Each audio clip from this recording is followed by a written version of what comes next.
క్లాస్లో December prelims mains కొత్త class start అవుతుంది. ఈ నెంబర్కి కాల్ చేసి రిజిస్టర్ అవ్వండి. లిమిటెడ్ సీట్సే ఉన్నాయి. నా చావుకు నా భార్య కుటుంబ సభ్యులే కారణం. వివాహం జరిగినట్టు నుంచి నేటి వరకు వారు మానసికంగా వేధిస్తున్నారు. నా డబ్బు ఆస్తి కోసమే నా భార్య నాతో ప్రేమగా నటించింది. ఆ నాటకానికి వారి కుటుంబ సభ్యులు ఆద్యం పోశారు. ఇక నాకు బతకాలని లేదు, బతుకుపై విరక్తి కలిగింది. చనిపోయే ముందు ఓ భర్త రాసిన మరణ వాంగ్మూలం ఇది. ఇక వివరాల్లోకి వెళ్తే నల్గొండ జిల్లా నకరేకల్ నియోజకవర్గం శాలిగౌరారం మండలం వల్లాల గ్రామానికి చెందిన మాదగోని ప్రశాంత్ కు 4 ఏళ్ల క్రితం శివజ్యోతి అనే మహిళతో వివాహం జరిగింది. వీరికి ఓ కూతురు కూడా ఉంది. అయితే పెళ్లైన కొద్ది రోజుల నుంచి భార్య శివజ్యోతితో పాటు అత్త విజయలక్ష్మి తనను మానసికంగా వేధించేవారని సూసైడ్ లేఖలో రాశాడు.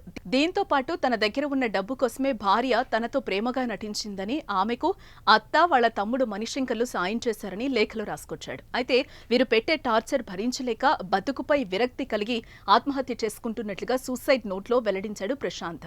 ఇక ప్రశాంత్ మృతికి భార్య కుటుంబ సభ్యులు కారణమని మృతుడి కుటుంబ సభ్యులు ఆరోపిస్తున్నారు. ఇటు మరోవైపు మృతుడి కుటుంబ సభ్యుల ఫిర్యాదుతో కేసు నమోదు చేసుకున్న పోలీసులు లెటర్ ఆధారంగా దర్యాప్తు చేస్తున్నారు. మ్యారేజ్ 4 సంవత్సరాలు అవుతుంది. వారం రోజుల కిందట సెల్ షాప్ కోడల పేరు పెట్టుకున్నాం అక్షయ అని, కిరాణా షాపు కూడా కోడల పేరు పెట్టుకుంటాం అని గొడవ పెట్టుకొని ఒకరికొకరు అనుకొని ఆ పుస్తకంతో చంపేసింది.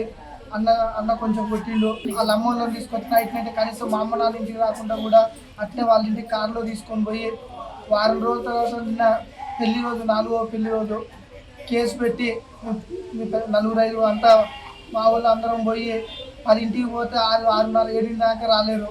7ంటికి బర్లపేట నుంచి మాదిగ సంఘం అంతా ఒక 40 మందిని లేపుకొని వచ్చి ఎంతసేపు నాకు కొట్టడానికి అన్నం చూస్తే మేము లోపలికి పంపించినాం.